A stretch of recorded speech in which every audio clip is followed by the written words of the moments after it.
கர்த்தருக்கு ஸ்தோத்திரம். அல்லேலூயா, அல்லேலூயா, அல்லேலூயா. திருத்துவ பண்டிகைக்கு பின்வரும் இந்த 2ஆம் ஞாயிற்றுக்கிழமை ஆகிய இந்த நாளிலே ஜூன் மாதம் 14ஆம் தேதி, second Sunday after the Trinity Sunday, இந்த நாளிலே கர்த்தர் அவருடைய ஆலயத்துக்கு நம்மை கொண்டு வந்ததற்காக, அவருடைய சபைக்கு கொண்டு வந்ததற்காக நம்ம எல்லாரும் சத்தமா ஒரு அல்லேலூயா சொல்லலாமா? அல்லேலூயா. இந்த நாளின் செய்திக்காக நான் தெரிந்து கொண்ட வேத பகுதி, அது பரிசுத்த யோவான் எழுதின நற்செய்தி 4ஆம் அதிகாரம் 43ஆம் வசனம் முதல் 54ஆம் வசனம் வரை.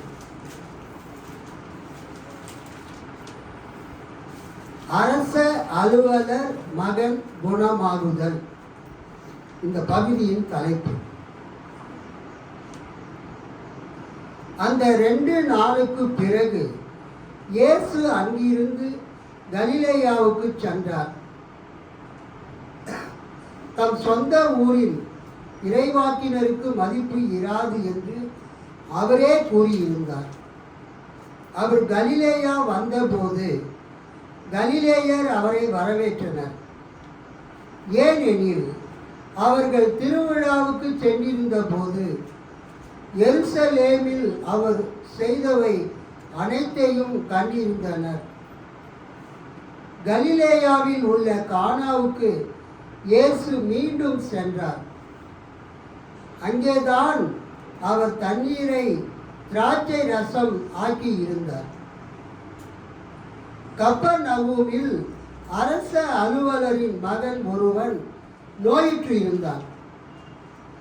இயேசு யூதேயாவில் இருந்து கலிலேயாவுக்கு வந்திருப்பதாக கேள்விப்பட்ட அரச அலுவலர் அவரிடம் சென்று சாகும் தருவாயில் இருந்த தம் மகனை நலமாக்க வருமாறு வேண்டினார். இயேசு அவரை நோக்கி அடையாளங்களையும் அரும் செயல்களையும் கண்டாலன்றி நீங்கள் நம்பவே மாட்டீர்கள் என்றார். அரச அலுவலர் இயேசுவிடம், ஐயா, என் மகன் இறக்கும் முன் வாரும் என்றார்.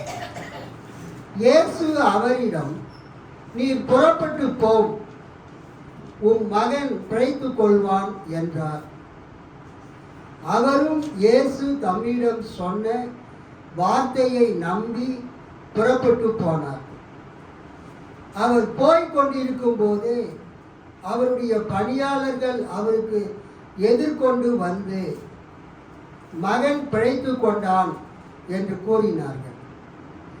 எத்தனை மணிக்கு நோய் நீங்கியது என்று அவர் அவர்களிடம் வினவ, அவர்கள் நேற்று பிற்பகல் 1 மணிக்கு காய்ச்சல் நீங்கியது என்றார்கள். உன் மகன் பிழைத்துக் கொள்வான் என்று இயேசு அந்நேரத்தில் தான் கூறினார் என்பதை அவன் தந்தை நினைவு கூர்ந்தார். அவரும் அவர் வீட்டார் அனைவரும் இயேசுவை நம்பினர். இயேசு யூதேயாவில் இருந்து கலிலேயாவுக்கு வந்த பிறகு செய்த 2வது அரும் அடையாளம் இதுவே. அல்லேலூயா. கண்களை மூடி நாம் ஜெபிப்போம். மகா கிருபையும் இரக்கமும் மிகுந்த பரம தந்தையே, இந்த திருத்துவ திருநாளுக்கு பிறகு வரக்கூடிய இந்த 2ஆம் ஞாயிற்றுக்கிழமையில் உமது வார்த்தைகளை நாங்கள் தியானிக்க இருக்கிறோம். எங்களோடு பேசும். இந்த செய்தியை இந்த சபையில் இருக்கிறவர்கள் மட்டுமல்ல, இந்த யூடியூப் வழியாக, ஃபேஸ்புக் வழியாக, வாட்ஸ்அப் வழியாக மற்றும் ட்விட்டர், இன்ஸ்டாகிராம் மற்றும் த்ரெட்ஸ் வழியாக பார்க்க போகிற ஒவ்வொருவரையும் இந்த செய்தி தொடும்படியாக நாங்கள் ஜெபிக்கிறோம். உம்மை விசுவாசித்து அவர்கள் நித்திய ஜீவனை பெற்றுக்கொள்ளும்படியாக நாங்கள் ஜெபிக்கிறோம். உமக்கே ஸ்தோத்திரம். இயேசுவின் நாமத்தில் பிதாவே, ஆமென். கர்த்தருக்கு ஸ்தோத்திரம் உண்டாவதாக. போன ஞாயிற்றுக்கிழமை எதை பற்றி பேசணும்?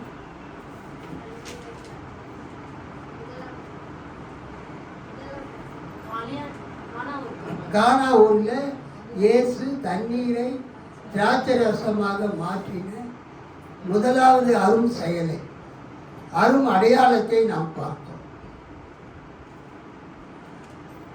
அம்பத்தூர்ல டாக்டர் ராஜபிரபாகர் என்கிற ஒரு சித்தா டாக்டர் இருக்கிறார். அவர் சென்னை அண்ணா ஆட்சிக்கிட்ட இருக்கிற சித்த மருத்துவமனை மற்றும் மருத்துவக் கல்லூரியில் அவர் பேராசிரியராக இருந்தார். Professor doctor Rajaprabhakar. அவர் அம்பத்தூர் டிஎல்சி சபையை சேர்ந்தவர். பல பெந்தகோஸ்தே சபைகளிலும் கூட அவர் போய் செய்து கொடுத்தார். போன வாரம் எனக்கு அவர் ஃபோன் பண்ணார்.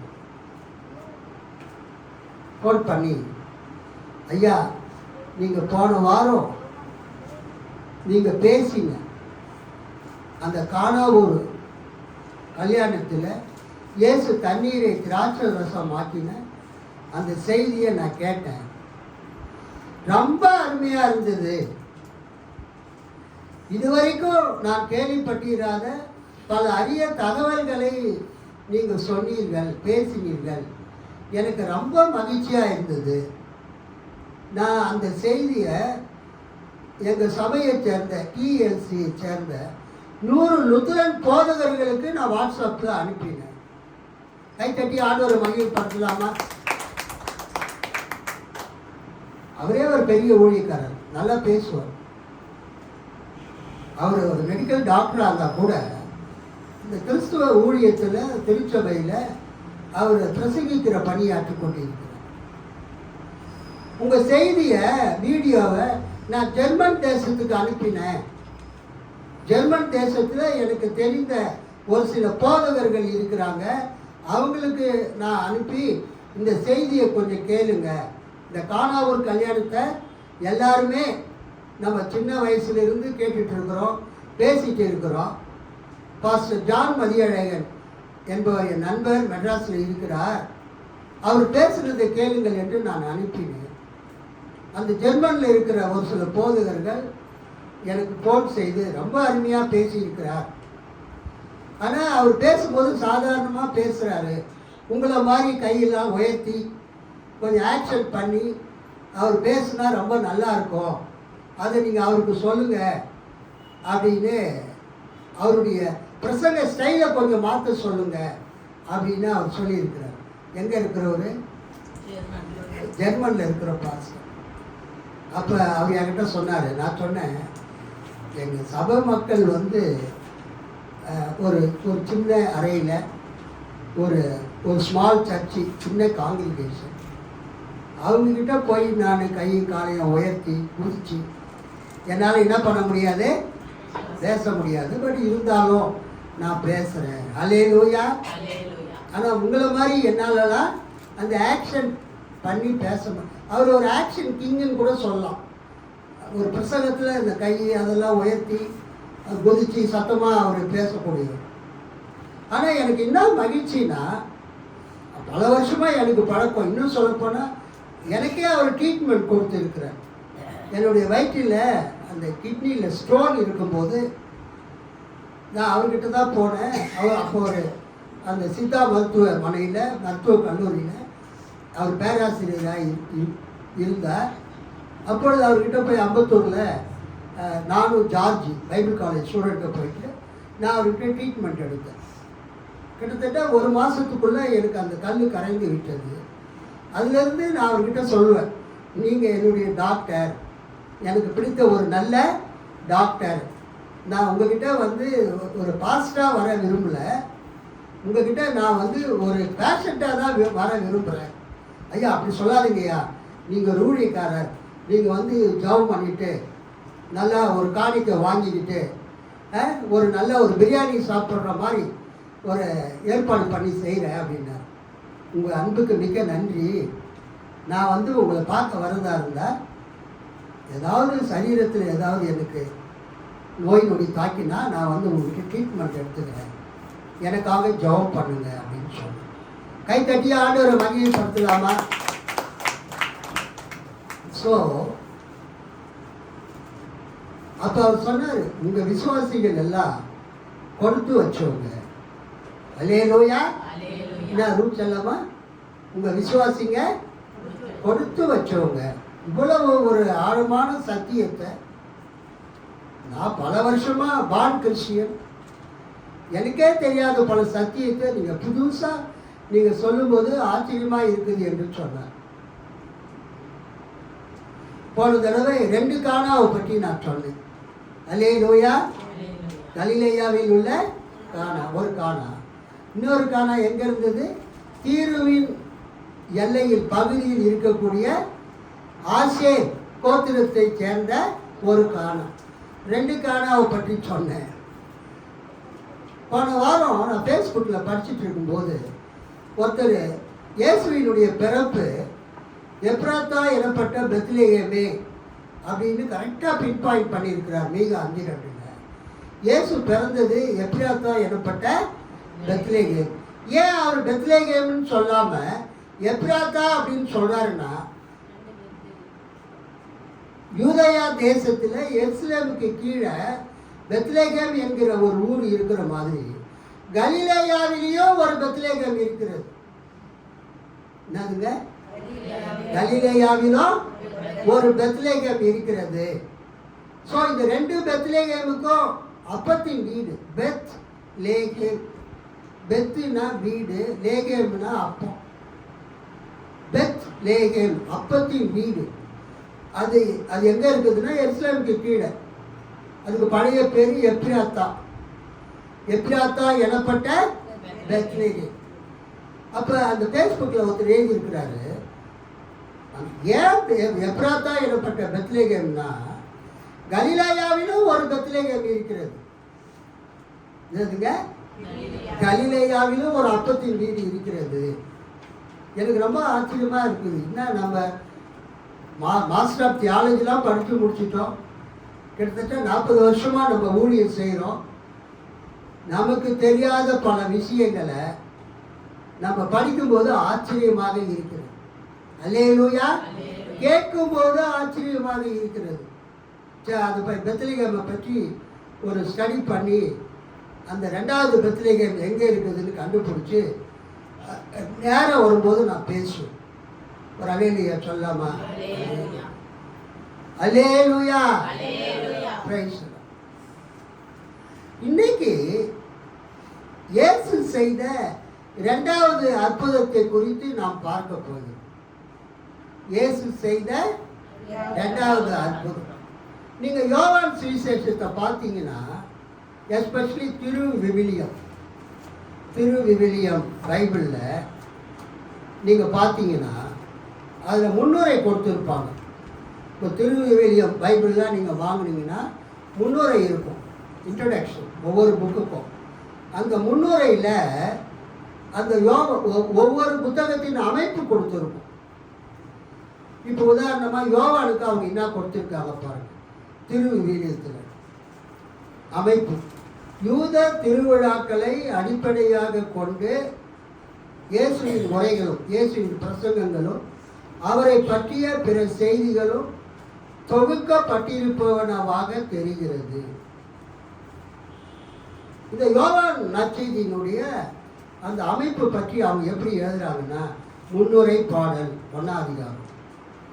2வது முதல் பாஸ்கா விழா 1ஆம் அதிகாரம் 19லிருந்து 4:54.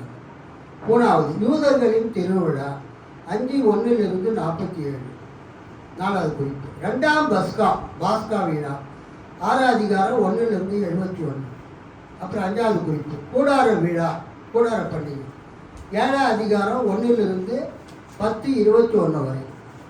அப்புறம் 6வது குறிப்பு கோவில் அர்ப்பண விழா, தேவாலய பிரதிஷ்டை பண்டிகை 10ஆம் அதிகாரம் 22லிருந்து 11:54 வரை. 7வது குறிப்பு இறுதி பாஸ்கா விழா 11:55 20:31 20 அதிகாரம் முடிஞ்சிடுச்சு. அப்புறம் லாஸ்ட்டு 21 அதிகாரம் பிச்சேக்கு 21வது அதிகாரம் 1-25. ஸோ நான் வேதாகம கல்லூரியில் படிக்கிற என்னுடைய மாணவர்களுக்கு ஊழியர்களுக்கு நான் அதிகமாக சொல்கிறதுன்னா, நீங்கள் வச்சிருக்கிற இந்த பழைய திருப்புதல் ஹென்றி பவர் மொழிபெயர்ப்புடன் ஓல்டு வெர்ஷனுடன் கண்டிப்பாக நீங்கள் என்ன வாங்கி படிக்கணும்? திருவிவிலியம் பொது மொழிபெயர்ப்பு நீங்கள் வாங்கி படிக்கணும். இந்த திருவிவிலியம் மொழிபெயர்ப்புக்கு அடுத்ததாக திருவிவிலியம் பொது மொழிபெயர்ப்புக்கு திருத்திய மொழிபெயர்ப்பும் வந்துவிட்டது. அல்லேலூயா. அது NRSV அப்டேட்டட் எடிஷனை பார்த்து இந்த திருவிவிலியம் பொது மொழிபெயர்ப்பு திருத்திய பதிப்பும் வந்துவிட்டது. அதையும் நான் நமது சபைகளில் பல தடவை நான் வாசித்து பயன்படுத்துகிறேன். ஏன்னா கிளாரிட்டி கிடைக்கும். மொழிபெயர்ப்புகளை நாம் ஒப்பிட்டு படிக்கும்போது நமக்கு என்ன கிடைக்கும்? கிளாரிட்டி, தெளிவு கிடைக்கும். கர்த்தருக்கு ஸ்தோத்திரம். இப்பொழுது நாம் வாசித்த இந்த யோவான் நற்செய்தியில 2ஆம் அதிகாரம் 1ஆம் வசனத்திலிருந்து 4ஆம் அதிகாரம் 54ஆம் வசனம் வரைக்கும் முதல் பாஸ்கா பண்டிகையை மையப்படுத்தி எழுதப்பட்டிருக்கிறது. யோவான் சுவிசேஷம் 2வது அதிகாரம் 1 4ஆம் அதிகாரம் 54ஆம் வசனம் வரைக்கும் இருக்கிற வேத பகுதி எதை மையமாக கொண்டு எழுதப்பட்டிருக்கிறது? ஆமாம், எருசலேமில் நடைபெற்ற அந்த பஸ்கா பண்டிகைக்கு இயேசு முதல் தடவை போயிட்டு வருவார். அந்த இயேசுவின் வாழ்க்கையில் ஊழிய காலத்தில் அவர் எருசலேமுக்கு போன அந்த முதலாவது பஸ்கா பண்டிகையை மையப்படுத்தி இந்த முதல் பகுதி எழுதப்பட்டிருக்கிறது. யோவான் 2:1 4:54 வரைக்கும். அதை என்னன்னு சொல்லுவாங்கன்னா, கானா சைக்கிள். அதுக்கு பேர் என்னன்னா கானா சுழற்சி. கானா சைக்கிள் அப்படின்னா என்ன அர்த்தம்? அந்த முதல் பஸ்கா விழா கானா ஊரிலே இயேசு தண்ணீரை திராட்சை ரசமா ஆக்கின அந்த அற்புதத்தில் ஆரம்பித்து அவர் இந்த கானா ஊரில் இருந்து கப்பர் நகமுக்கு போய் கப்பர் நகமுல இருந்து அவர் என்ன பண்ணுவாருன்னா எருசலேமுக்கு போவார். அல்லேலூயா. எருசலேமுக்கு போயிட்டு அந்த தேவாலயத்தை சுத்திகரித்து விட்டு அதன் பிறகு அவர் எருசலேமில் யூதேயாவில் இருந்து அவர் சமாரியாவுக்கு வந்து அங்கு சமாரிய ஸ்திரியை சந்திக்கிறார், சீகார் ஊர் கிரட்டண்டையில். அதன் பிறகு அவர் சமாரியாவில் இருந்து சீகார் ஊரிலிருந்து நேராக எங்கே வர்றாருன்னா கானா ஊருக்கு வருகிறார். ஒரு அல்லேலூயா சொல்லாமா? கர்த்தருக்கு ஸ்தோத்திரம். அவர் கானா ஊருக்கு வந்து 2வது அற்புதத்தை செய்கிறார். அந்த 2வது அற்புதத்தை தான் நாம் இன்னைக்கு இந்த காலை நேரத்தில் நாம் வேத பகுதியிலே வாசித்தோம். இந்த 2வது அற்புதம் யோவான் 4ஆம் அதிகாரம் 43 54 வரைக்கும். ஒரு கேள்வி, இயேசு கானா ஊரில் தண்ணீரை திராட்சை ரசமாக அந்த திருமணத்தில் மாற்றிய பிறகு வேற அற்புதமே பண்ணலையா? இல்லை, ஒரு கேள்வி வருது. கானா ஊரில் இயேசு தண்ணியை திராட்சை ரசமாக மாற்றினார். அந்த கல்யாணத்தில் அந்த திருமணத்தில் திராட்சை ரசம் குறையப்பட்ட போது இயேசு அந்த தண்ணீரை திராட்சை ரசமாக மாற்றி தமது மகிமையை வெளிப்படுத்தினார். அதன் பிறகு அவர் கானா ஊரிலிருந்து கப்பர் நகமில் இருந்து இயேசு எருசலேமுக்கு போகிறார். எருசலேமுக்கு போயிட்டு தேவாலயத்தை சுத்திகரித்த பிறகு திரும்பவும் சமாரியா வழியாக அவர் கலிலேயாவுக்கு வந்து கானா ஊருக்கு வரார். அவர் வந்த பிறகு கானா ஊரில் ஒரு ராஜாவினுடைய மனுஷனுடைய மகனை தூரத்தில் இருந்து சுகம் கொடுக்கிறார். ஒரு அல்லேலூயா சொல்லாமா? Jesus heels.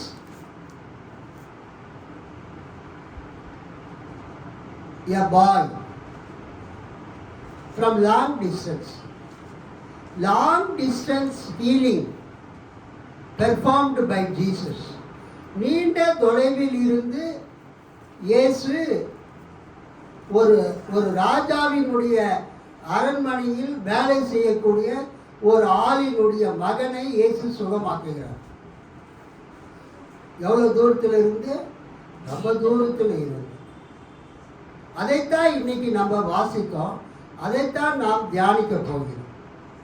ஸோ அந்த first cycle of first pass over இந்த லைஃப் ஆஃப் ஜீசஸ், இயேசுவின் வாழ்க்கையில் வரக்கூடிய அந்த முதலாம் பஸ்கா விழாவில் அதை மையப்படுத்தி எழுதப்பட்ட பகுதி 2ஆம் அதிகாரத்திலேருந்து 4ஆம் அதிகாரம். அதில் கானா ஊரில் கல்யாணத்தில் திருமணத்தில் தண்ணீரை திராட்சை ரசமாக்குகிறார். கானா ஊரில் அற்புதத்தை ஆரம்பிக்கிறார். திரும்பவும் அவர் எருசலேமிலிருந்து திரும்பி வந்த பிறகு கானா ஊரில் 2வது அற்புதத்தை செய்கிறார். கைத்தட்டி ஆண்டவர் மகிமைப்படுத்தலாமா? உற்சாகமா? இயேசு கானா ஊரில் அற்புதத்தை செய்கிறார். அதோட மற்ற அற்புதங்களையும் அவர் செய்கிறார். முதல் அற்புதம் கானா ஊரில் தண்ணீரை திராட்சை ரசமாக்குகிறார். 2வது அற்புதம் அவர் எருசலேமிலிருந்து திரும்பி வந்த பிறகு அதே கானா ஊரில் ஒரு ராஜாவினுடைய மனுஷனுடைய மகனை, கானா ஊரிலிருந்து கப்பர்நகூமிலே வியாதியாக இருக்கிற மகனை அவர் சுகமாக்குகிறார். ஸோ இதுதான் கானா சைக்கிள், கானா ஊர் சுழற்சி. கானாவில் அற்புதம் செய்கிறார், திரும்ப எங்கே போயிட்டு வந்து கானாவில் 2வது அற்புதம் செய்கிறார். இதுக்கு இடையிலேயே ஒரு அற்புதம் பண்ணி இருக்கிறார். அல்லேலூயா. நீங்கள் வாசிங்கள் 2ஆம் அதிகாரம் 23ஆம் வசனம். பஸ்கா பண்டிகையிலே அவர் எருசலேமில் இருக்கையில் அவர் செய்த அற்புதங்களை அநேகர் கண்டு அவருடைய நாமத்தில் விசுவாசம் வைத்தார்கள். கானா ஊரிலே இயேசு அற்புதத்தை தண்ணீரை திருமணத்திலே தண்ணீரை திராட்சரசமாக ஆக்கின பிறகு 2வது அற்புதம் ஒரு அரச அலுவலருடைய மகனை இயேசு சுகமாக்குகிறார். கானா ஊரிலிருந்து கப்பர்நகூமில் இருக்கிற ஒரு ராஜாவின் மகனை தூரத்தில் இருந்து, ரொம்ப வெகு தொலைவில் இருந்து, கானா ஊருக்கும் கப்பர்நகூமுக்கும் எவ்வளவு தூரம்னா 15 மைல் தொலைவு. எத்தனை மைல் தொலைவு? 15 miles.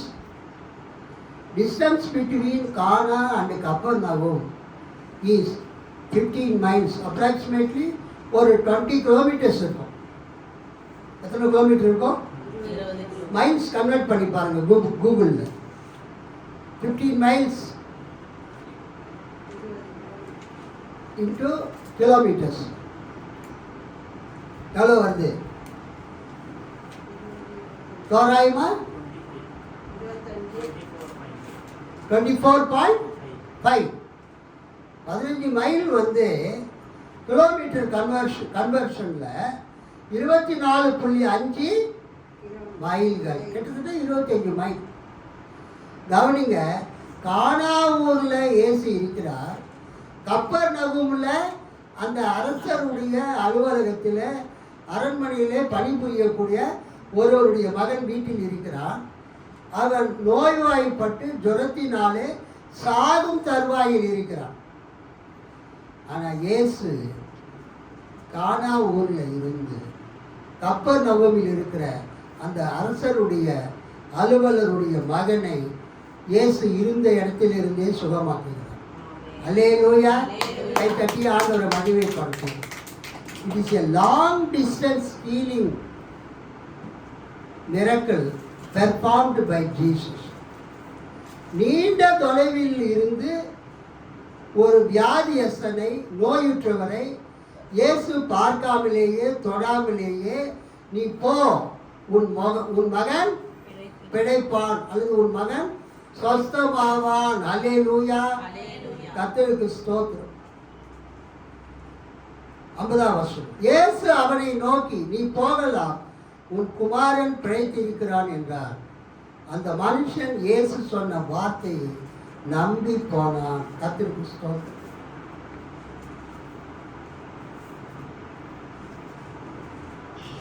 இயேசுவின் 2வது அற்புதத்தை நம்ம பார்க்கணும்.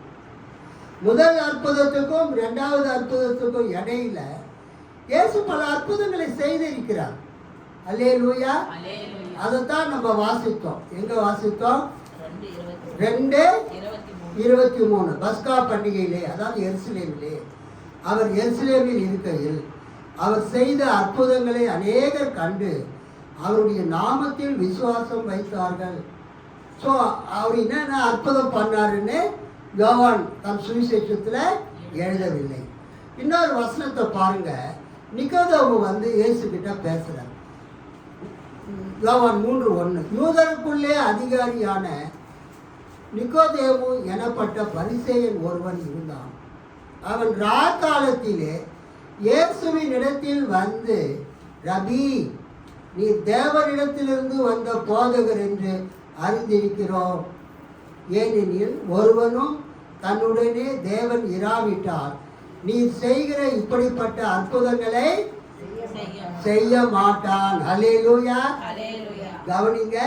நிக்கோதேமு என்ற யூதர்களுக்குள்ளே அதிகாரியான ஒரு மனுஷன், ஒரு பாரிசி, ஒரு பரிசேயர் இயேசு கிட்ட சொல்றான், போதகரே, ரபி, ஒருவனும் தன்னுடனே தேவன் இராவிட்டால் நீ செய்கிற இப்படிப்பட்ட அற்புதங்களை செய்ய மாட்டான் என்றார். இயேசு நிறைய அற்புதங்களை செய்திருக்கிறார். இயேசு நிறைய அற்புதங்களை செய்திருக்கிறார். கானா ஊரிலே தண்ணீரை திராட்சரசமாக மாற்றின பிறகு பல அற்புதங்களை இயேசு பல இடங்களிலே செய்திருக்கிறார். அதுக்கு முதல் சாட்சி யோவான் 2:23 வசனம். யோவான் 3:2 நிக்கோதேமு சொல்றாரு, போதகரே, ஒருவனும் தன்னுடனே தேவன் இராவிட்டால் நீர் செய்கிற இப்படிப்பட்ட அற்புதங்களை செய்ய மாட்டான். அப்ப இயேசு நிறைய அற்புதங்களை செய்திருக்கிறார். ஆனா அவைகளை எல்லாம் யோவான் என்ன பண்ணல? எழுதவில்லை. அடுத்தது 4வது அதிகாரம் 45வது வசனம். யோவான் 4:45. அவர் கலிலேயாவில் வந்தபோது எருசலேமில் பண்டிகையிலே அவர் செய்த எல்லாவற்றையும் பார்த்திருந்த என்பது அவர் செய்த எல்லா அற்புதங்களையும் பார்த்திருந்த கலிலேயர் அவரை ஏற்றுக்கொண்டார்கள். அவர்களும் பண்டிகைக்கு போயிருந்தார்கள். கைத்தட்டி ஆண்டவரை மகிமைப்படுத்தலாமா? ஸோ முதல் அற்புதத்துக்கும் 2வது அற்புதத்துக்கும் இடையில முதல் அரும் அடையாளத்துக்கும் 2வது அரும் அடையாளத்துக்கு இடையில இயேசு சும்மா இல்லை. இயேசு பல அற்புதங்களை செய்திருக்கிறார், செய்து கொண்டே இருக்கிறார். அதை நிக்கோதேமுவும் சொல்றார், உங்க கூட தேவன் இருக்கிறார், அதனால்தான் நீங்கள் இப்படிப்பட்ட அரும் அடையாளங்களை, அற்புதங்களை நீங்கள் செய்கிறீர்கள். சரி, இந்த 2வது அற்புதத்தை பற்றி கொஞ்சம் நம்ம வாசிக்கணும். 2வது அற்புதம் பழைய திருப்புதலிலே படிக்கலாம். 2 நாளைக்கு பின்பு அவர் அவ்விடம் விட்டு புறப்பட்டு கலிலேயாவுக்கு போனார். ஒரு தீர்க்கதரிசிக்கு தன் சொந்த ஊரிலே கனம் இல்லை என்று இயேசு தாமே சொல்லியிருந்தார். அவர் கலிலேயாவில் வந்தபோது எருசலேமில் பண்டிகையிலே அவர் செய்த எல்லாவற்றையும் பார்த்திருந்த கலிலேயர் அவரை ஏற்றுக்கொண்டார்கள். அவர்களும் பண்டிகைக்கு போயிருந்தார்கள்.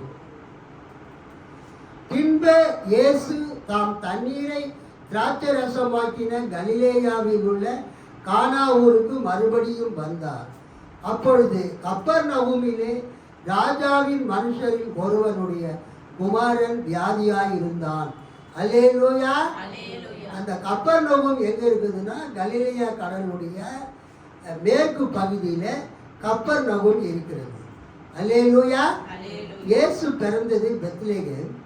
இயேசு வளர்ந்தது நாசரேத்தும், இயேசு ஊழியம் செய்த போது அவருடைய தலைமை அலுவலகம் இருந்த ஊர் கப்பர்நகூம். ஸோ இயேசுவின் வாழ்க்கையில் 3 ஊர்கள் ரொம்ப ரொம்ப இம்பார்ட்டன்ட். இயேசு பிறந்தது பெத்லகேம், எப்ராத்தா எனப்பட்ட பெத்லகேம். அடுத்தது இயேசு வளர்ந்தது கலிலேயாவில் உள்ள நாசரேத் என்கிற ஊர்.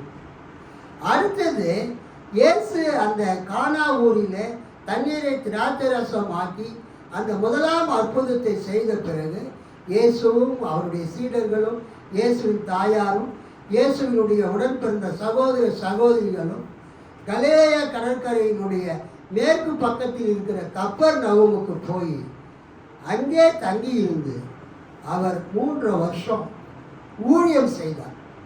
அதனால கப்பர்நகூம் தன் சொந்த ஊராக, இயேசுவின் சொந்த ஊராக கருதப்பட்டது. அல்லேலூயா சொல்லாமா? அல்லேலூயா, ஸ்தோத்திரம். ஸோ கப்பர்நகூமிலிருந்து இயேசு ஊழியம் செய்தார். ஸோ இயேசு கானா ஊரில் தண்ணீரை திராட்சரசமாக்கின பிறகு அவர் எருசலேமுக்கு போகிறாரு. எருசலேமிலிருந்து திரும்ப அவர் கானா ஊருக்கு வரார். இந்த செய்தியை கப்பர்நகூமில் இருக்கக்கூடிய ஒரு ராஜாவினுடைய மனுஷன் கேள்விப்பட்ட போது அவர் தன் மகன் மரண தருவாயில் வியாதியாய் இருக்கிறதை, ஜுரமாய் இருக்கிறதை அவன் கண்டு இயேசுவினிடத்தில் போனால் அவர் தனது மகனை சுகம் கொடுப்பார் என்று சொல்லி அவன் இயேசு கிட்ட போறான். எங்க போறான்? கப்பர்நகூம்ல இருந்து எங்க போறான்? கானா ஊருக்கு போறான். அப்ராக்சிமேட்லி அது எவ்வளோ கிலோமீட்டர்? 25 கிலோமீட்டர் அப்ராக்சிமேட்லி, தோராயமா. ஆக்சுவலாக கப்பர்நகூம் வந்து கடற்கரை ஓரமாக இருக்கிறது. கானா வந்து மலை மேலே இருக்குது.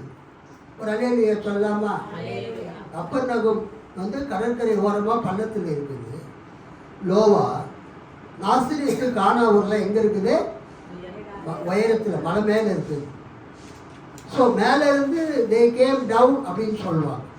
மேலேருந்து கீழே இறங்கினார்கள். கானாவிலிருந்து கப்பர்நகூமுக்கு இறங்கி வந்தார்கள். கப்பர்நகூமில் இருக்கிறவங்க கானாவுக்கு போகணும்னா they went up the hills, மலை மேலே ஏறி போனாங்கன்னு சொல்லுவாங்க. ஸோ அந்த கலிலேயா கடலுடைய மேற்கு பக்கத்தில் கப்பர்நகூமில் இருந்த அந்த அரசருடைய அலுவலர் தன் வேலைக்காரர்களோட அவன் எங்கே வரா? இயேசு கிட்ட வரான். இயேசு கிட்ட வந்த பிறகு என்ன பார்க்கணும்?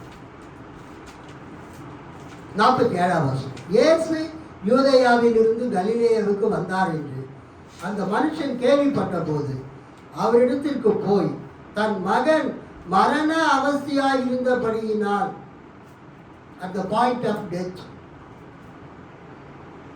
அது ஒரு டெர்மினல் இல்னஸ், குணமாக்கப்பட முடியாத ஒரு வியாதி. யாருக்கு? அந்த அரசு அலுவலருடைய மகனுக்கு குணமாக்கப்பட முடியாத ஒரு வியாதி, ஒரு டெர்மினல் இல்னஸ். என்னன்னு நமக்கு தெரியாது. மரண அவஸ்தையாய் இருக்கிறான், மரண தருவாயில் இருக்கிறான். அவனை குணமாக்கும்படிக்கு இயேசு கானா ஊரில் இருந்து கப்பர்நகூமுக்கு வர வேண்டும் என்று அவரை வேண்டிக் கொண்டான். ஒரு அல்லேலூயா சொல்லலாமா? ஸோ அந்த ராஜாவினுடைய மனுஷன், ராஜாவினுடைய அந்த அரண்மனையிலே பணிபுரியக்கூடிய அந்த மனுஷன் ஒரு யூதன் கிடையாது. நல்லா கவனி. இந்த ராஜாவுடைய மனுஷன் அரச அலுவலகத்தில் வேலை செய்கிற அந்த ஆளு யார் கிடையாது? ஒரு யூதர் கிடையாது. அவன் ஒரு புறஜாதியான். He was a Gentile. அப்போ கலிலேயாவுக்கு யார் ராஜாவாய் இருந்ததுன்னா ஏரோது அந்திப்பா என்பவர் அரசனாய் இருக்கிறார். கலிலேயாவுக்கும் பெரேயாவுக்கும் அந்த யாரு ராஜாவாய் இருக்கிறது? ஏரோது அந்திப்பா. ஏரோது ராஜாவினுடைய மகன்களின் ஒருவர் ஏரோது அந்திப்பா. அந்த ஏரோது அந்திப்பா கலிலேயாவுக்கும் யோர்தானுக்கு கிழக்கில் இருக்கக்கூடிய பெரேயாவுக்கும் அவர் அரசனாக இருக்கிறார். அவரே வந்து ஒரு ஹாஃப் ஜூ தான், ஒரு பாதி யூதன் தான். ஹெரோட் த கிரேட், பெரிய ஏரோது, அவனும் ஒரு பாதி யூதன் தான். அதனால இந்த ஏரோது அந்திப்பாவினுடைய அரண்மனையில் நிறைய பேர் வேலை செய்தார்கள். அதில் நிறைய பேர் புறஜாதிகளாக இருந்தார்கள். அல்லேலூயா. அந்த புறஜாதிகளில் ஒருவன், புறஜாதி அல்லது பிற இனத்தான் அல்லது யூதர் அல்லாதவன், he was not a Gentile, sorry, he was not a Jew but a Gentile, ஒரு யூதர் அல்லாதவன் அந்த ராஜாவினுடைய மனுஷன், ஒரு பிற இனத்தான், ஒரு புறஜாதியான். அவன் எங்க போறான்? இயேசு கிட்ட போறான். எங்க இருந்து போறான்? கப்பர்நகூம்ல இருந்து கானா ஊருக்கு போறான். கப்பர்நகூம் கீழே இருக்குது, கானா மலை மேலே இருக்குது. So up hill, so he went up to Kana. He went up to Kana and he came down from Kana. மேலே போகிறதுனா அப்புன்னு சொல்லணும், கீழே வருதுன்னா டவுன் சொல்லணும். இங்கிலீஷ் பைபிளில் பார்த்தா தெரியும். தமிழ் பைபிளில் கப்பர்நகூமிலிருந்து கானாவுக்கு போனான்னு இருக்கும். ஸோ அவன் கானாவுக்கு அவன் நடந்து போகிறான் இயேசு பார்க்கறதுக்கு. அப்போ என்ன நடக்குது? அவன் இயேசு கூப்பிடுறான். அவரிடத்திற்கு போய் கப்பர்நகூமிலிருந்து அந்த மனுஷன் இயேசு கலிலேயாவிலிருந்து யூதேயாவிலிருந்து கலிலேயாவுக்கு வந்தார் என்று அந்த மனுஷன் கேள்விப்பட்ட போது அவரிடத்திற்கு போய், இயேசுவினிடத்திற்கு போய், தன் மகன் மரண அவஸ்தையாய் இருந்தபடியினாலே, தன் மகன் சாகும் தருவாயில் இருந்தபடியினாலே, தன்னுடைய மகன் மிகுந்த ஜுரத்தினாலே அவன் பாதிக்கப்பட்டு மரண தருவாயில் இருந்தபடியினாலே அவனை குணமாக்கும்படிக்கு வர வேண்டும் என்று அவரை வேண்டிக் கொண்டான். அல்லேலூயா சொல்லலாம். அவன் கப்பர்நகூம்ல இருந்து கானாவுக்கு எதுக்கு போறான்? இயேசுவை அழைத்து கொண்டு வர முடியாது. இயேசுவை போய் பார்த்து அவர்கிட்ட பேசிட்டு அந்த கானாவூர்ல இருந்து கப்பர்நகூமுக்கு வந்து தன் மகனை சுகமாக்கும்படியாக அவன் இயேசு கிட்ட போறான். ஆனா என்ன நடக்குது பாருங்க. அங்க போய் தன் மகன் மரண அவஸ்தையாய் இருந்தபடியினாலே, மரண தருவாயில் இருந்தபடியினாலே அவனை குணமாக்கும்படிக்கு வர வேண்டும் என்று அவரை வேண்டிக் கொண்டான். அப்பொழுது இயேசு அவனை நோக்கி, நீங்கள் அடையாளங்களையும் அற்புதங்களையும் காணாவிட்டால் விசுவாசிக்க மாட்டீர்கள் என்றார். அதற்கு ராஜாவின் மனுஷன், ஆண்டவரே தயவுசெய்து பிரசங்கம் பண்ணாதீங்க, பிரசங்கம் பண்ணி டைம் வேஸ்ட் பண்ணாதீங்க. ஆண்டவரே, என் பிள்ளை சாகிறதுக்கு முன்னே வர வேண்டும் என்றான். என் பிள்ளை சாகிறதுக்கு முன்னே வர வேண்டும் என்றான். ஏன்னா அப்பாவுக்கு தான் தெரியும் அந்த பிள்ளையினுடைய நிலைமை. அப்போது இயேசு என்ன சொல்றாரு? 50ஆம் வசனம். இயேசு அவனை நோக்கி, நீ போகலாம், உன் குமாரன் பிழைத்திருக்கிறான் என்றார். ஒரு அல்லேலூயா சொல்லாமா? நீ போகலாம், உன் குமாரன் பிழைத்திருக்கிறான் என்றார். இங்க திருவிவிலியம் பொது மொழிபெயர்ப்புல பாருங்க, இயேசு அவரிடம், நீ புறப்பட்டு போ, உன் மகன் பிழைத்துக் கொள்வான். நீ புறப்பட்டு போ, உன் மகன் பிழைத்து கொள்வான். சொல்ற, நீ போ, உன் மகன் பிழைத்துக் கொள்வான் என்றார். அவரும் இயேசு தம்மிடம் சொன்ன வார்த்தையை நம்பி புறப்பட்டு போனார். கையில தட்டி ஆண்டவரை மகிழ்ச்சிப்படுத்தும் உற்சாகமா. கவனிங்க, he didn't argue with Jesus. இயேசுகிட்ட ஆர்கியூ பண்ணானா? இல்லையா, நீ வந்து என் மகனை மேல கையை வச்சு நீ அவனை தொட்டு சுகப்படுத்தணும் அப்படியே தான் சொன்னானா? அவன் போய் இயேசு கூப்பிடுறான், நீ வந்து என் மகனை சுகமாக்கு. இயேசு சொல்றாரு, நீ புறப்பட்டு போ, உன் மகன் பிழைத்து கொள்வான் என்றார். இங்க நாம் வச்சிருக்கிற பைபிள்ல நீ போகலாம், உன் குமாரன் பிழைத்திருக்கிறான். பிரசன்ட் டென்ஸ்ல சொல்றார், உன் மகன் பிழைத்திருக்கிறான். இப்போ உன் மகன் பிழைத்திருக்கிறான். திருவிவிலியத்தில் நீ போகலாம், உன் மகன் பிழைத்து கொள்வான், உன் மகன் பிழைத்து கொள்வான். ஃபியூச்சர் டென்ஸ், ப்ரெசன்ட் டென்ஸோ ஃபியூச்சர் டென்ஸோ அது இங்கே முக்கியம் இல்லை. இயேசு சொல்றாரு, நீ போகலாம், உன் மகன் பிழைத்திருக்கிறான், உன் மகன் பிழைத்து கொள்வான். அதை நம்பி அவர் என்ன பண்ணாரு, அவரும் இயேசு தம்மிடம் சொன்ன வார்த்தையை நம்பி புறப்பட்டு போனார். ஒரு அல்லேலூயா சொல்லாமா? No more argument with Jesus. No more argument with Jesus. இயேசுவோட அவன் தர்க்கம் பண்ணல. ஐயா நீங்க தயவு செய்து வாங்க ஐயா அப்படின்லாம் கூப்பிடு. நீ போகலாம், உன் மகன் பிழைத்து இருக்கிறான், அல்லது நீ போகலாம், உன் மகன் பிழைத்து கொள்ளும்.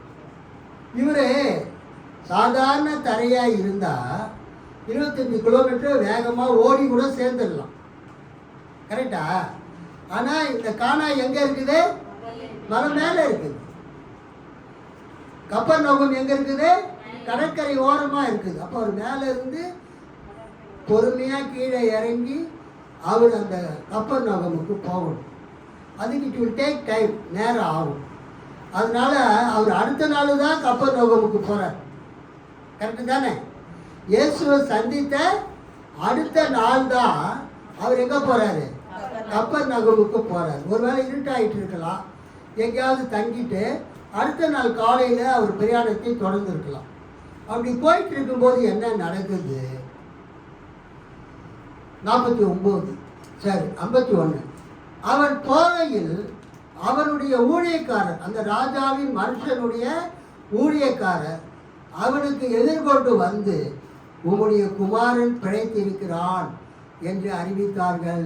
ஒரு அல்லேலூயா சொல்லலாமா? கப்பர்நகூமிலிருந்து வேலைக்காரங்க வந்து இந்த ராஜாவினுடைய மனுஷனை பார்த்து, அலுவலரை பார்த்து என்ன சொல்றாங்க? உங்களுடைய குமாரன் மகன் பிழைத்திருக்கிறான். ஆனால் அவன் கேள்வி கேட்கிறான், அப்பொழுது எந்த மணி நேரத்தில் அவனுக்கு குணம் உண்டாயிற்று என்று அவர்களிடத்தில் விசாரித்தான். எந்த டைமில் எத்தனை மணிக்கு அவன் சுகமானான்னு கேட்குறான். அவர்கள் நேற்று 7ஆம் மணி நேரத்தில் ஜுரம் அவனை விட்டது என்றார்கள். அல்லேலூயா. இதை நீங்கள் திருவிவிலியம் பொது மொழிபெயர்ப்பில் நீங்கள் பார்த்தீங்கன்னா, எத்தனை மணிக்கு நோய் நீங்கியது என்று அவர் அவர்களிடம் வினவ, அவர்கள் நேற்று பிற்பகல் 1 மணிக்கு காய்ச்சல் நீங்கியது என்றார்கள். திருவிவிலியம் நான் ஏன் படிங்கன்னு சொல்கிறேன்னா, இப்பொழுது நம்ம ஈஸியாக புரிந்து கொள்ளும்படியான மொழி நடையில் திருவிவிலியம் எழுதப்பட்டிருக்கிறது, மொழிபெயர்க்கப்பட்டிருக்கிறது. நம்ம வச்சிருக்கிற பழைய பைபிளில், பழைய திருப்புதலில் 7ஆம் மணி அப்படின்னு சொல்கிறாங்க. 7ஆம் மணினா என்ன அர்த்தம்னா, காலையில் சூரிய உதயமாகும் போது அவங்க நேரத்தை கணக்கிடுவாங்க. சூரிய உதயமாகும் போது நேரத்தை கணக்கிடுவாங்க. சூரிய உதயமாகுது 6 மணிலேருந்து 9 மணி 3ஆம் மணி, காலை 9லேருந்து 12 மணி 6ஆம் மணி, பகல் 12 மணியிலிருந்து 1 மணி வந்து 7ஆம் மணி. ஸோ 9ஆம் மணினா ஈவினிங் 3 o'clock. ஸோ நேற்று இயேசு 7ஆம் மணி நேரத்திலே, அல்லது பகல் 1 மணிக்கு நீ போகலாம், உன் மகன் பிழைத்து கொள்வான், உன் மகன் சுகமாய் இருக்கிறான் அப்படின்னு சொன்ன நேரம் வந்து பிற்பகல் 1 மணி என்று அவர்கள் கூறினார்கள். 53ஆம் வருஷம் 7ஆம் மணி நேரத்தில், நேற்று 7ஆம் மணி நேரத்தில், நேற்று பிற்பகல் 1 மணிக்கு ஜுரம் அவனை விட்டது என்றார்கள். 53ஆம் வசனம், உன் குமாரன் பிழைத்திருக்கிறான் என்று இயேசு தன்னுடனே சொன்ன மணி நேரம் அதுவே என்று தகப்பன் அறிந்து அவனும் அவன் வீட்டார் அனைவரும் விசுவாசித்தார்கள். கைகளை தட்டி ஆண்டவரை மகிழ்ப்படுத்தும். இதுதான் முக்கியமான பாயிண்ட். என்ன பாயிண்ட்னா, இயேசு சொன்ன அந்த 7ஆம் மணி நேரத்தில், இயேசு சொன்ன அந்த பிற்பகல் 1 மணிக்கு உன் குமாரன் பிழைத்திருக்கிறான், உன் குமாரன் பிழைத்துக் கொள்வான் என்று இயேசு சொன்ன அந்த நேரத்தில் அந்த குமாரன் சுகமானதை கண்ட அந்த ராஜாவின் அலுவலருடைய மகன் குணமானதை கண்ட அந்த ராஜாவின் அலுவலர், அவர் மட்டும் இயேசு விசுவாசிக்கவில்லை, அவரோ அவன் வீட்டார் அனைவரும் விசுவாசித்தார்கள். இயேசு இந்த 2ஆம் அற்புதத்தை அவர் செய்தார். இயேசு யூதேயாவிலிருந்து கலிலேயாவுக்கு திரும்பி வந்த பின்பு இது அவர் செய்த 2ஆம் அற்புதம். ஸோ இயேசு செய்த இந்த 2வது அற்புதத்தை அந்த ராஜாவினுடைய அலுவலர் கண்டபோது அவர் என்ன செய்தார்? அவரும் அவர் வீட்டார் அனைவரும் கர்த்தரை விசுவாசித்தாங்க. கைகளை தட்டி ஆண்டவரை மகிழ்ப்படுத்தும். யோவான் சுவிசேஷத்தில் 2ஆம் அதிகாரத்தில் இயேசு செய்த அற்புதத்தை கண்ட இயேசுவின் சீடர்கள் இயேசுவை விசுவாசித்தார்கள். அடுத்ததாக யோவான் 3ஆம் அதிகாரத்தில் யூதருக்கு அதிகாரியாகிய நிக்கதோமு என்கிற பரிசேயர் வந்து இயேசுவை விசுவாசித்தார். யோவான் 4ஆம் அதிகாரத்தில் சமாரிய ஸ்திரீ இயேசு கிட்ட பேசின பிறகு தன் ஊராருக்கு போய் சொல்லுகிறார் இயேசுவை பற்றி. அப்போ அந்த ஊரார் என்ன சொல்கிறாங்க? உன் சொல்லி நிமித்தம் அல்ல, அவருடைய உபதேசத்தை நாங்களே கேட்டு அவர் மெய்யாய் கிறிஸ்துவாகிய உலக இரட்சகர் என்று அறிந்து விசுவாசிக்கிறோம் என்றார்கள். அல்லேலூயா. ஸோ சமாரிய ஸ்திரீயினுடைய ஊரார் சமாரியர்கள் இயேசுவை விசுவாசித்தார்கள். அடுத்தது அந்த 4வது அதிகாரத்தினுடைய கடைசியில் கப்பர்நகமில் பிரஜாதியாரான அந்த ராஜாவினுடைய மனுஷனுடைய மகன் சுகமாக்கப்பட்டபடியினால் அவன் முழு குடும்பத்தாரும் என்ன பண்ணாங்க? விசுவாசித்தார்கள். ஆக நம்ம இங்கே என்ன பார்க்குறோன்னு சொன்னால், இயேசுவை நாம் மட்டும் அற்புதம் பெற்று நாம் மட்டும் இயேசுவை விசுவாசிக்க கூடாது. நாம் முழு குடும்பத்தோடும் இயேசுவை நாம் என்ன செய்ய வேண்டும்? விசுவாசிக்க வேண்டும். இங்கே இயேசு ஒரு விஷயத்தை சொல்கிறார். என்னன்னா, நீங்கள் அற்புதங்களையும் அடையாளங்களையும் காணாவிட்டால் விசுவாசிக்க மாட்டீர்கள். நீங்கள் அடையாளங்களையும் அற்புதங்களையும் காணாவிட்டால் விசுவாசிக்க மாட்டீர்கள் அப்படின்னு சொல்றார். யோவான் சுவிசேஷத்தில் 20வது அதிகாரம் 29வது வசனத்தில் கண்டு விசுவாசிக்கிறதை விட காணாமல் விசுவாசிக்கிறவர்கள் பாக்கியவான்கள். அற்புதத்தை கண்டு அதிசயத்தை கண்டு நாம் விசுவாசிக்கிறதை விட இயேசுவினுடைய வார்த்தைகளை கேட்டு அவரை நாம் விசுவாசிக்க வேண்டும். அதற்கு இயேசு தோமாவே, நீ என்னை கண்டதினாலே விசுவாசித்தாய், காணாதிருந்தும் விசுவாசிக்கிறவர்கள் பாக்கியவான்கள் என்றார். ஸோ இன்றைக்கு இந்த காலை நேரத்தில் அந்த ராஜாவினுடைய மனுஷன் தன் மகன் மரண தருவாயில் இருந்த போது இயேசுவை அழைத்து கொண்டு போய் இயேசு ஜெபித்தோ கைகளை வைத்தோ அவர் சுகமாக்க வேண்டும் என்று விரும்பி வந்தான். ஆனால் இயேசு என்ன சொல்றாரு? நீ போகலாம், உன் மகன் பிழைத்திருக்கிறான், உன் மகன் சுகமடைவான், சுகமாவான் என்று சொன்ன உடனே அந்த வார்த்தையை நம்பி அவன் கிட்டத்தட்ட 25 கிலோமீட்டர் மலை மேலே இருந்து பொறுமையாக இறங்கி அவன் கப்பர்நகமுக்கு போகும்போது அவன் வீட்டிலேருந்து வேலைக்காரங்க வராங்க. அவங்க சொல்கிறாங்க, உங்கள் மகன் உயிர் பழைச்சிட்டான், சுகமாயிட்டான். எந்த மணின்னு கேட்டால் நேற்று பிற்பகல் 7ஆம் மணின்னு சொல்கிறாங்க. நமக்கு பிற்பகல் 1 மணி 1 ஆஃப்டர்நூன், இந்த ஆஃப்டர்நூன். அப்போ அவன் சொல்கிறான், அந்த நேரத்தில் தான் இயேசு என்ன பண்ணார், நீ போகலாம், உன் மகன் பிழைத்திருப்பான்னு சொன்னார். ஸோ கவனிங்க, இப்போ ரேடியோ, டெலிவிஷன், வயர்லெஸ் கம்யூனிகேஷன் எல்லாமே வைஃபைலாம் வந்துருச்சு. அமெரிக்காவிலேருந்து கால் பண்ணால் உடனே நம்ம எடுத்து ஹலோ அப்படின்னு பேசுகிறோம். அல்லேலூயா. ஸோ இன்னைக்கு உலகம் வந்து சுருங்கிவிட்டு, இயேசுவின் காலத்தில் எங்கே போனாலும் நடந்து தான் போகணும். ஆனால் இயேசு நீ போகலாம், உன் மகன் பிழைத்திருக்கிறான், சுகமடைவான்னு சொன்னேன்.